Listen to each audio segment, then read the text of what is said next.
Hi, I'm Anne Hathaway, and this is my life in looks.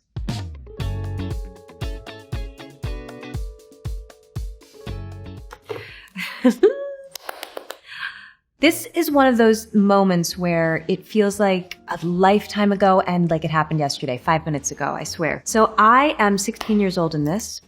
This was one of my first photo shoots ever.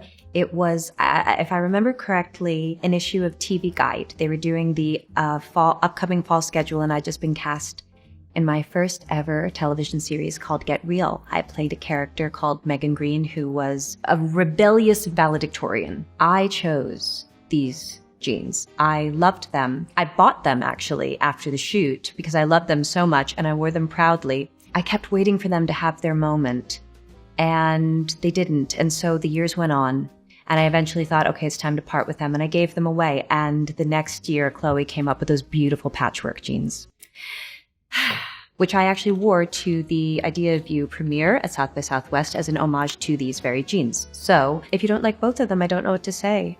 They make me smile, and I love them.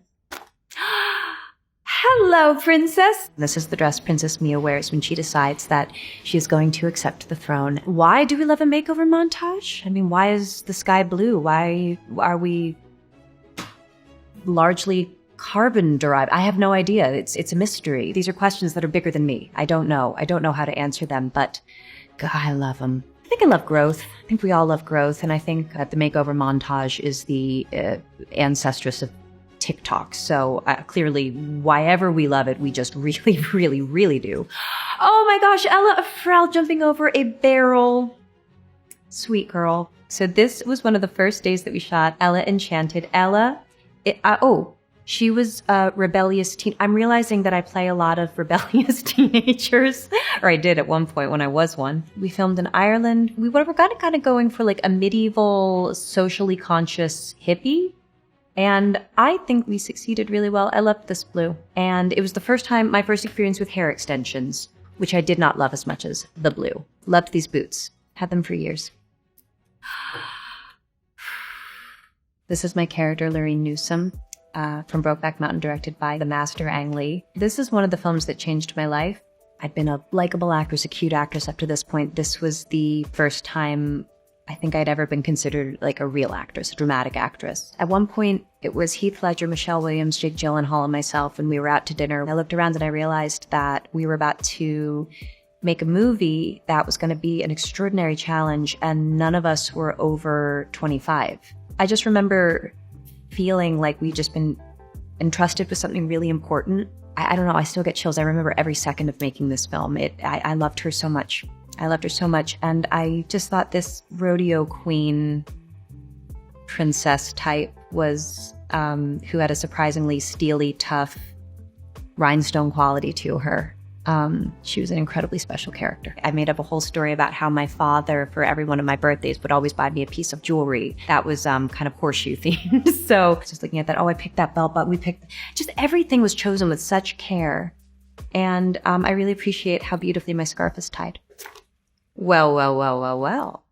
I see that I am wearing the Chanel boots. Gosh, it's so funny because the last time I saw this outfit was like on a meme. People send me this one all the time. And the last meme I saw was somebody being like, are you wearing and it's the armor from the 1992 Bram Stoker's Dracula. Yes, I am. So this is Andy Sachs in her post-makeover scene from The Devil Wears Prada, which was designed by the one and only, the legend, the eternal, the goddess, Patricia Field. I feel like part of the reason why The Devil Wears Prada has such enduring power is because of the brilliance of the costume choices, and that's all Pat. So a lot of people want to know, did I know that The Devil Wears Prada was going to be what it was? If you'd asked me at the time, well, actually, no. I'm thinking back to who I was at the time. I would have said yeah.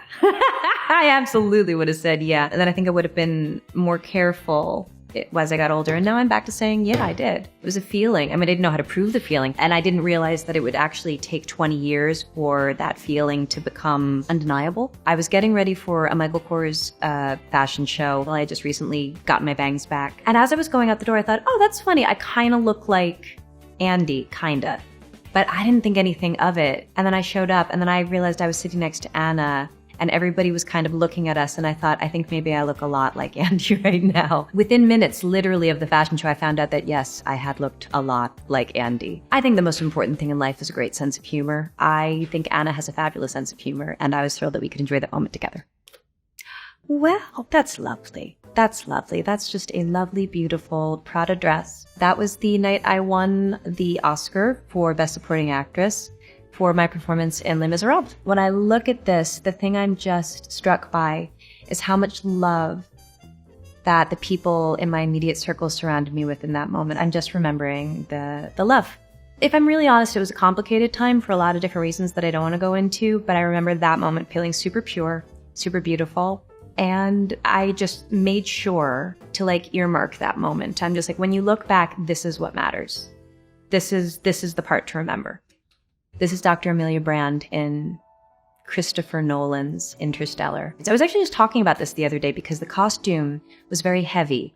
And I asked to try it on, and I got asked to, I'd like to test it in water before I have to, there's a sprint sequence in it. And so I got taken to a pool and I ran about 20 yards and I said, that's enough. I know everything I need to know. And I went straight out and bought a weighted vest. And I spent the next, I think, 8 weeks just running up and down trails in LA, just trying to build up my stamina and my strength to be able to bear the weight of that. There's a physical component to filmmaking that I think people often misunderstand. There's a grit that you need. And granted, there's like also craft service and like people give you water and ask if you're okay all the time. So it's a balance, but you do need to have steeliness. You do need to be willing to go that extra mile. It's an amazing art form, and it's something that you truly can turn yourself inside out for. And that's all I just wanted to say was it was a pleasure to get to run across Iceland in this spacesuit in mid-thigh height water again and again and again and again, as many times as Chris needed. What's confusing about the ending? Love. That's the ending is love. I don't know. I mean, the ending, the whole film is a feeling, and the idea that physics is poetic and emotional as well. Hello. This was a very, very, very special moment for me. Pier Paolo invited me to this show, and I was able to sit next to my dear, dear friend Giancarlo Giametti at the event. This was the beginning of the pink moment. And I went to my fitting and there were a few other looks, but as soon as I put this one on, I knew that it was perfect. I loved this moment of heels. I love a very high platform heel. It's a happy place for me. I did not fully think about the cobblestones.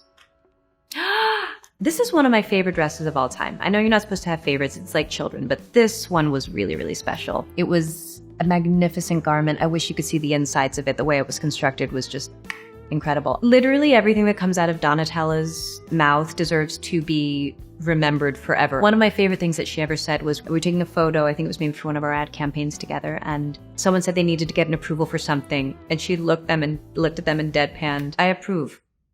And she was like, what more do you need? She has so much power, not just because of the Versace name, but who she is. She herself as an individual has so much power, and the way she uses it, the way she brings people closer together, the way she treats people like family, her level of thoughtfulness. She's a wonderful person. I feel really lucky that we're in each other's lives.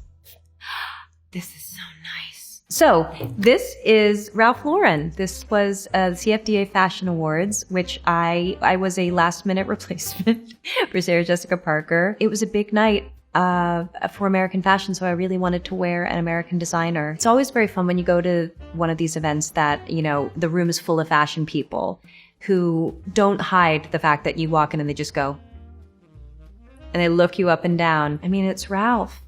And it's, oh my gosh, now I'm just remembering the feeling of the fabric now. You have no idea how soft this denim was. I don't know what it is about me, but my memory is triggered by what people wear and what I've worn. We're back in Ralph Lauren. So this is outside of the 92nd Street Y for the producers panel that I was invited to attend because I was a producer on The Idea of You. This is archival Ralph Lauren. It is a leather 3-piece suit, which are all things that I love. I love a 3-piece suit. This always reminds me because when I, at the Princess Diaries, I decided I wanted to buy myself a treat.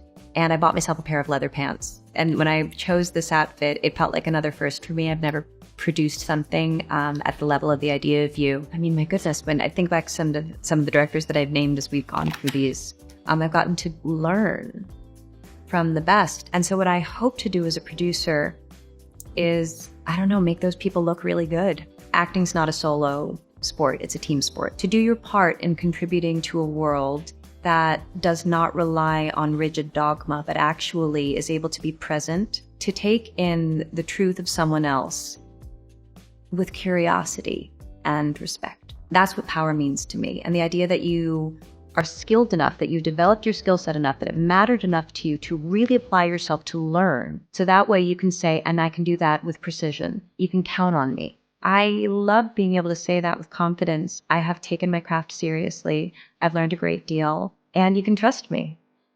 Let's see what happens next. You asked me before, was there anything I wanted to say? Look at how many pages I still get to fill. Thank you so much. That's my life in looks.